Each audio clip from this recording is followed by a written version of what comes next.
დღეს ბარსელონას თამაშებს ვინც თვალს ადევნებთ, მარტივად შეამჩნევთ 10 ნომრით ყველასგან გამორჩეულ მოთამაშე ლამინ იამალს, რომელიც საკუთარი თავხედური სტილით, დრიბლინგითა და საგოლე გადაცემებით ადვილად მოგვაგონებს მის ლეგენდარულ წინამორბედ ლეო მესის, რომელიც ანალოგიურ სტილში თამაშობს. თუმცა უნდა აღინიშნოს, რომ იამალამდე არაერთ ფეხბურთელს მიეკერა ახალი მესის სტატუსი და მათმა უმრავლესობამ აღნიშნულ ტვირთს ვერ გაუძლო, რის გამოც კარიერებიც კი დაენგრათ. დღეს სწორედ უახლოეს საფეხბურთო წარსულში უნდა ვიმოგზავროთ და გავიხსენოთ ლეო მესის ასლი ფეხბურთელები, რომელთაც ახალი მესის იარლიყი მიაწებეს, მაგრამ მოლოდინები ოდნავადაც ვერ გაამართლეს. მეხუთე ადგილი ალენ ჰალილოვიჩი. როცა 2014 წელს ბარსელონამ დინამო ზაგრების 17 წლის აღზრდილი შეიძინა, შედარებები თავიდანვე გაჩნდა განსაკუთრებით იმ ფონზე, რომ ჰალილოვიჩსაც იგივე სიმაღლე ჰქონდა, როგორც ლეოს, სამუშაო მარცხენა ფეხი, საყვარელი პოზიციები მოედანზე და მთლიანად თამაშის სტილი, მაგრამ ეს ყველაფერი ლირიკა იყო. ფაქტები კი, როგორც ცნობილია, ყველაზე ჯიუტი რამაა მსოფლიოში და სწორედ ისინი აჩვენებენ, რომ ჰალილოვიჩი საშინლად გადაფასებული აღმოჩნდა. პირველ გუნდში მან მხოლოდ ერთხელ ითამაშა, ისიც თასზე. ამბობენ, რომ მისი მამა, რომელიც თავადაც ყოფილა პროფესიონალი ფეხბურთელი, ზედმეტად აკონტროლებდა შვილის კარიერას, ზედმეტად ერეოდა სავარჯიშო პროცესებში და ეს მწვრთნელებსა და კლუბის ხელმძღვანელობას საერთოდ არ მოეწონათ. ბარსელონამ ჰალილოვიჩი ჯერი-ჯარით გააგზავნა სპორტინგ ხიხონში, შემდეგ კი მთლიანად გაყიდა ჰამბურგში. ამის შემდეგ ვერ განხორციელებული მესი თავისუფალი აგენტის სტატუსით მივიდა მილანში, სადაც მხოლოდ 3 მატჩში მიიღო მონაწილეობა. ამის შემდეგ იყო იჯარები, კარიერაში პაუზები. ახლა 29 წლის ხორვატი ნიდერლანდების ერედივიზიაში ფორტუნას რიგებში თამაშობს.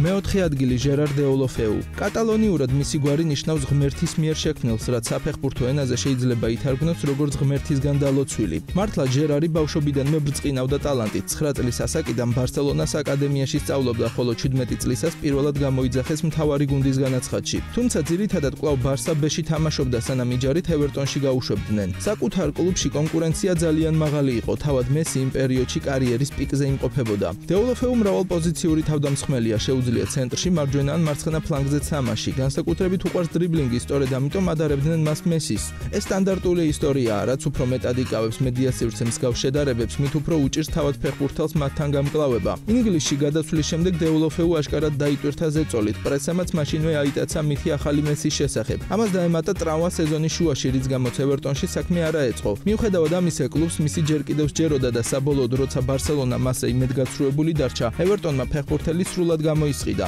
თუმცა ჟერარი მალევე დაბრუნდა კატალონიაში, ბარსამ გამოიყენა უკუგების პუნქტი კონტრაქტში. თუმცა ნახევარ წელიწადში დეოლოფეუ ისევ იჯარით გაუშვეს, შემდეგ კი საბოლოოდ გაყიდეს უოტფორდში.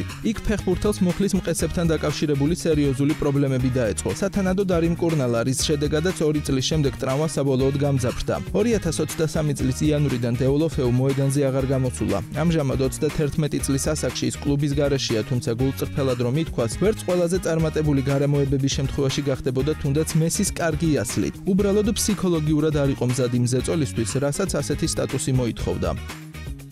მესამე ადგილი ანსუ ფატი. თითქოს სულ ახლახან არ არსებობდა ლამინ იამალი და სწორედ ფატიში ხედავდნენ ახალ მესის, ბარსელონას საკუთარ აღზრდილს. ის გვინეა ბისაურ ოჯახში დაიბადა და ძალიან პატარა ასაკში სევილიაში გადმოვიდა ოჯახთან ერთად. 10 წლისა მოხვდა ბარსელონას აკადემიაში და უკვე 16 წლის ასაკში დებიუტი ჰქონდა პირველ გუნდში. თანამედროვე ეპოქაში სწორედ ანსუ იყო ბარსელონას პირველი სუპერ აქსელერატორი და არა იამალი. ფატიმ გოლი გაიტანა ჯერ კიდევ 17 წლამდე, რითაც გახდა ყველაზე ახალგაზრდა ბომბარდირი ბარსელონას ისტორიაში, ხოლო პირველივე შეხვედრაში, რომელიც სასტარტოში დაიწყო, გოლი და საგოლე პასი მიითვალა. ყველაფერი ეს ძალიან ჰგავს ლამინ იამალის ისტორიის დასაწყისს. ფატი შთამბეჭდავად ვითარდებოდა, აღძრავდა დიდი იმედებს როგორც კლუბში, ისე მთელ საფეხბურთო სამყაროში. მისი ღირებულება ტრანსფერ-მარკტზე 80 მილიონ ევროს აღწევდა. ლეოს წასვლის შემდეგ ანსუმ მიიღო მეათე ნომერი, აბსოლუტურად სიმბოლური ჟესტი კლუბის მხრიდან. ის ოფიციალურად გახდა მესის მემკვიდრე, მაგრამ რეალობა სულ სხვა აღმოჩნდა. ფატი საშინლად ტრავმატული მოთამაშე იყო.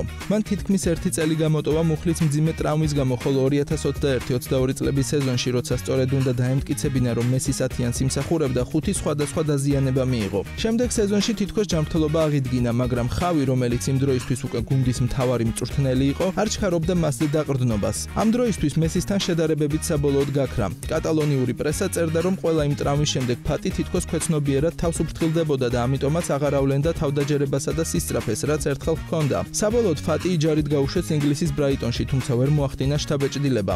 ამჟამად 22 წლის ანსუ ფატი მონაკოში ირჯება იმ იმედით, რომ კლუბი მომავალში შეიძენს მას კონტრაქტით განსაზღვრული 11 მილიონი ევროს სანაცვლოდ. ასე დასრულდა ისტორია კიდევ ერთი ახალი მესისა, რომელიც ბარსელონაში მოვიდა პირდაპირ ლამინ იამალამდე. მეორე ადგილი ბოიან კრკიჩი. ფეხბურთელი, რომელიც დამსახურებულად დგას ყველა იმ ახალ მესიზე მაღლა, ვინც ბარსელონას სისტემიდან იწარმოებოდა იამალამდე. და მხოლოდ იმიტომ არა, რომ ეს ტიტული მედიამ ზედაპირულად მიაწერა ბოიანს. რეალური შედეგებიც ჰქონდა. 163 მატჩი, 41 გოლი და 19 საგოლე გადაცემა ბარსელონას პირველ გუნდში. ეს შთამბეჭდავი მაჩვენებელია, თუმცა შემდეგ ბოიანს სერიოზული ფსიქოლოგიური პრობლემები განუვითარდა. იმ კატეგორიის, რომელზედაც დღეს ფსიქოლოგები ღიად საუბრობენ. და ალბათ არც თუ უმნიშვნელო როლი ითამაშა იმ ფაქტმა, რომ მასში ნამდვილად დაინახეს ახალი მესი. განსხვავებით ბევრი სხვასგან, ვისთვისაც ეს მხოლოდ მედია სპექტაკლი იყო, ბოიანს ეს შედარება სერიოზულად პირდაპირ და საჯაროდ მიაკერეს. სპეციალისტები ამბობდნენ, რომ მას შესაძლოა ჩამოუყალიბდა ეგრეთ წოდებული სამომხმარებლო სინდრომი, როდესაც ადამიანი გრძნობს, თითქოს არ იმსახურებს იმ სტატუსს, რაც აქვს. ბოიანის ისტორია იწყება ბარსელონას აკადემიაში, სადაც ის 8 წლის ასაკში მოხვდა. მან სხვადასხვა ასაკობრივ გუნდებში 900-ზე მეტი გოლი გაიტანა, წარმოუდგენელი ციფრი. ფართო აღიარება კი 2007 წელს მოიპოვა ევროპის 17 წლამდელთა ჩემპიონატზე, როცა ფინალში ინგლისის ნაკრებს ერთადერთი გოლი გაუტანა და ტურნირის საუკეთესო ფეხბურთელად დაასახელეს. იმავე წლის აგვისტოში ბარსელონამ მასთან ახალ კონტრაქტს მოაწერა ხელი და გამოსასყიდად 60 მილიონი ევრო მიუთითა. კოლოსალური თანხა იმ დროისთვის. პირველ სეზონში ბოიანმა მოედანზე 1500 წუთი გაატარა, 10 გოლი გაიტანა და 3 საგოლე გადაცემაც მიითვალა. შედარებისთვის მესის პირველი სრულფასოვანი სეზონი ასეთი პროდუქტიულობით არ გამოირჩეოდა. თუმცა 2008 წელს გუნდში პეპ გვარდიოლა მოვიდა, მწვრთნელი, რომელსაც არ სჭირდებოდა მესის შემცვლელები. სწორედ მისი ეპოქიდან დაეცა ბოიანის სათამაშო დრო. 3 წელიწადში მან მიიღო გადაწყვეტილება და დატოვა კატალონია, რომ კარიერა რომაში გაეგრძელებინა, სადაც მაშინ მისი აკადემიის ყოფილი მწვრთნელი ლუის ენრიკე მუშაობდა. იტალიაში ბოიანმა ვერ შეძლო დამკვიდრება, იყო იჯარა მილანშიც. ბარსამ გვარდიოლას წასვლის შემდეგ კვლავ გამოიყენა უკუგების უფლება და ბოიანი დააბრუნა, მაგრამ მალევე იჯარით აიაქსში გაუშვა. საბოლოოდ 1,8 მილიონ ევროდ გაიყიდა სტოკ სიტიში. მისი კარიერა დასრულდა იაპონიაში, სადაც 32 წლის ასაკში საფეხბურთო ბუცები ლურსმანზე ჩამოკიდა. შთაბეჭდილება რჩება, რომ ბოიანმა საკუთარი მოლოდინები მართლაც გაამართლა. უბრალოდ იცინი ბევრად რეალისტური იყო, ვიდრე მითიური მესის რეპლიკას წოდება, რომელიც გარედან მიაწერეს. პირველი ადგილი პაულო იბალა.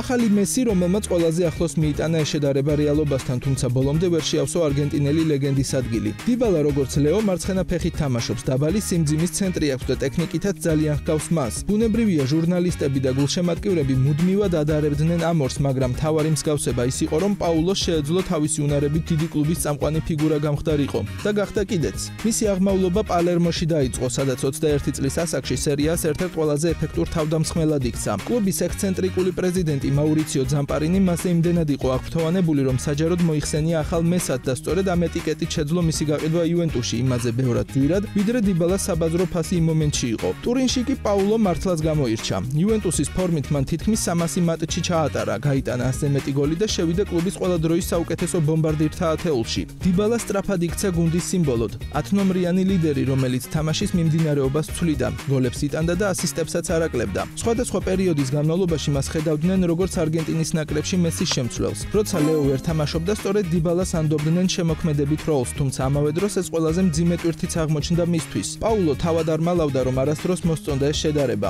ნაკრებში კი სწორედ მესის არსებობა იყო მიზეზი, რის გამოც იბალას სათამაშო დრო თითქმის არ ეძლეოდა. მსოფლიოს ჩემპიონატებზე ის სულ რაღაც 39 წუთს თამაშობდა ჯამში. ყველაფერი ისევ მესის გარშემო ტრიალებდა, ხოლო იბალასთვის ადგილი უბრალოდ აღარ რჩებოდა. ერთად მოედანზე მათი გამოყვანა პრაქტიკულად შეუძლებელი იყო. ორივე ერთსა და იმავე ზონაში მოძრაობდა და მსგავს როლს ასრულებდა, თუმცა მიუხედავად ამისა, იბალა არასდროს ჩაითვალა წარუმატებლობად. ის ვერ გახდა მესი, მაგრამ გახდა ყველაზე ხარისხიანი რეპლიკა. ფეხბურთელი, რომელსაც შეეძლო დიდ სცენაზე თამაში, პასუხისმგებლობის აღება და სტაბილურად შედეგის მოტანა. შესაძლოა ის არ გაუტოლდა ლეგენდას, მაგრამ პატივისცემას იმსახურებს იმით, რომ ყოველთვის ცდილობდა ყოფილიყო საკუთარი თავი და არავინმეს ჩრდილში მყოფი ასლი.